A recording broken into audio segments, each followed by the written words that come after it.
आखिर क्यों चंद्रशेखर आजाद ने बहुजन समाज के नौजवानों की ली क्लास, और आखिर क्यों भीम आर्मी के कार्यकर्ताओं को लगाई फटकार? ऐसा क्यों कहा चंद्रशेखर आजाद ने, एक बार कैडराइज हो जाने दो, फिर देखो मैं क्या करता हूं, मुझे धक्के नहीं खाने पड़ेंगे। पहले वो वीडियो देखिए, फिर मैं आगे की पूरी बात करूंगा। आपने पढ़ा बाबा साहब को? कितना पढ़ा? बाबा साहब को उनके जन्म से लेके उनके थॉट्स ऑफ पाकिस्तान को लेके वो भी पढ़ी हुई है। थॉट्स ऑफ पाकिस्तान पढ़िए। हम यहाँ से शुरू करेंगे। काशीराम साहब की जयंती बताओ कब होती है? जन्म तिथि आप बताओ, बताओ। 14 फरवरी। हाँ, बहुत बढ़िया। आप बताओ, आप बताओ। हैं 15 फरवरी। क्या छोटा पाकिस्तान बाबा साहब क्या विचार थे बाबा साहब के पाकिस्तान से, बताओ। बाबा साहब कभी भी बंटवारे के साथ नहीं थे। देख भाई सन्नी, तुम मुझे देखते रहते हो ना, अपने समाज को देखो। तुम चारों बताओ, तुम बताओ ये पूरा गुच्छा, तुम बताओ भाई इधर वाले।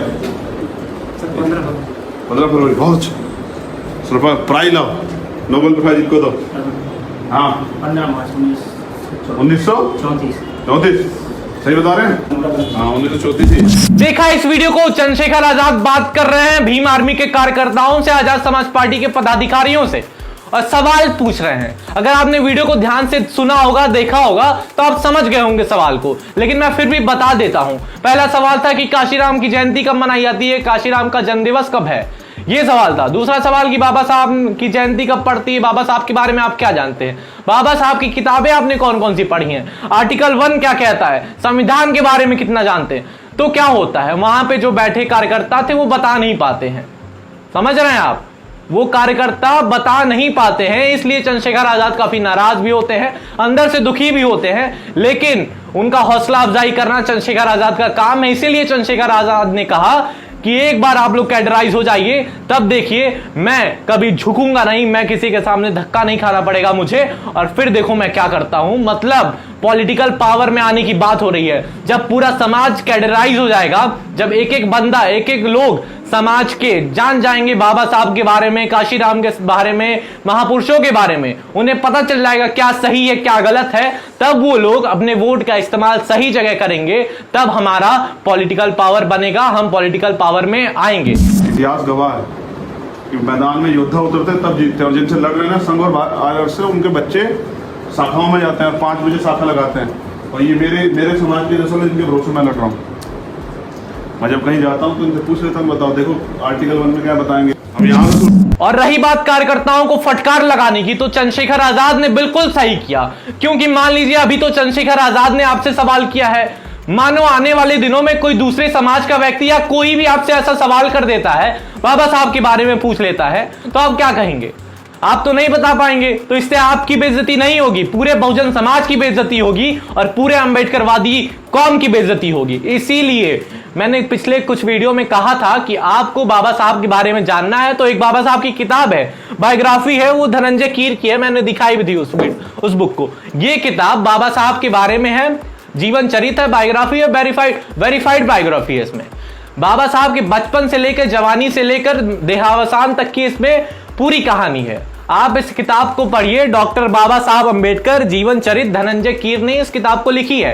आप बाबा साहब के बारे में कुछ हद तक जान जाएंगे। और दूसरी बात, संविधान के बारे में आपको जानना बेहद जरूरी हो जाता है। अगर आपके पास ये संविधान की किताब नहीं है तो आपको ये किताब खरीदनी भी बेहद जरूरी हो जाती है, क्योंकि अगर आपके पास ये किताब रहेगी तो आप कुछ दिन तक रखेंगे, लेकिन कभी ना कभी इस किताब को पढ़ लेंगे। लेकिन मेरी पूरी कोशिश रहेगी कि आप इस किताब को पढ़ें और जाने समझे अपने अधिकारों के बारे में,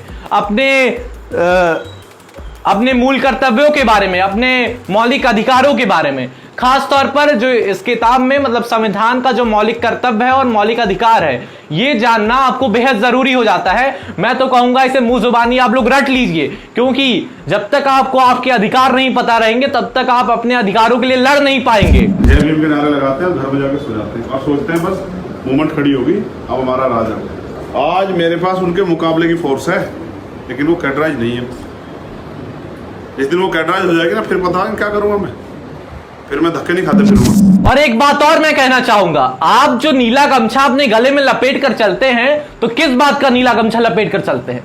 मैं कहता हूं कि अगर आप नीला गमछा लपेट कर चल रहे हैं तो आपके ऊपर एक बहुत बड़ी जिम्मेदारी हो जाती है। आप बाबा साहब के अनुयायी माने जाते हैं और कोई भी आदमी आपसे सवाल पूछ सकता है, बाबा साहब के बारे में पूछ सकता है, महापुरुषों के बारे में पूछ सकता है, यहां तक कि आपका संविधान, आपके संविधान के बारे में पूछ सकता है, जिसके आप लोग दुहाई देते हैं, जिसके आप लोग नारे लगाते हैं, संविधान जिंदाबाद के आप लोग नारे लगाते हैं, इसमें कोई दो राय नहीं है। आप लोग जय भीम का नारा बोलते हैं, तो सिर्फ जय भीम के नारे बोलने से आप जय भीम मतलब अंबेडकरवादी नहीं हो जाते। अंबेडकरवादी का मतलब यह होता है आप बाबा साहब के बारे में कितना जानते हैं, देश के प्रति आपका लगाव कितना है, देश के प्रगति में कितना आपका योगदान है, समाज की भलाई में कितना योगदान है आपका, समाज के लिए आप कितना काम कर रहे हैं, समाज को कैसे एकजुट करने का काम कर रहे हैं। यह होता है अंबेडकरवादी होने का मतलब।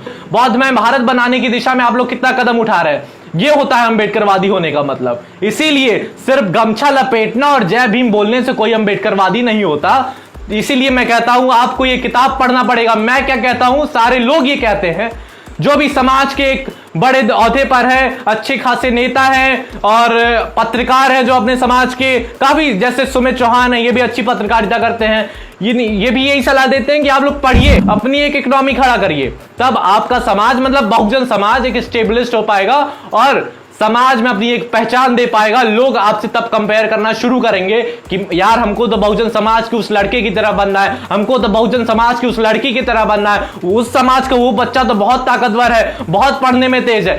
तब जाकर हमारा समाज आगे बढ़ेगा, तब आपका अंबेडकरवादी होना एक सफल अंबेडकरवादी कहलाएगा। पहले आप मूवमेंट के बारे में, मिशन के बारे में जानते हो, ये पटके डाल के कहाँ घूम रहे हो। अभी आप मुंह से अंबेडकरवादी हो, शरीर से कौन से वादी हो, दिमाग से कौन से वादी हो, दिल से कौन से वादी, ये भी नहीं पता। एक बात और मैं कहना चाहूंगा अपने समाज से, बहुजन समाज से, ये सारे लोग कहते हैं, चंद्रशेखर आजाद ने भी इस बात को कहा कि अपने समाज के लोग शराब पीते हैं, नशा करते हैं। तो किस बात का नशा कर रहे हैं आप? आपको नशा करना भी है तो अपने काम का नशा करिए। जिसको अपने काम से नशा होता है वो किसी दूसरे नशे के पीछे नहीं भागता है। आप लोग, अगर कोई शराब पीता है, मेरा वीडियो देखने वाला शराब पीता है, या तो वो शराब पीना छोड़ दे या मेरा वीडियो देखना छोड़ दे, क्योंकि मैं नहीं चाहता हूं कि बहुजन समाज का कोई भी व्यक्ति किसी भी प्रकार का नशा करे, ना दारू पिए, ना शराब पिए, ना किसी भी तरह का, ना गांजा पिए, ना भांग पिए, ना कोई धूम्रपान करे, सिगरेट पिए, कुछ नहीं।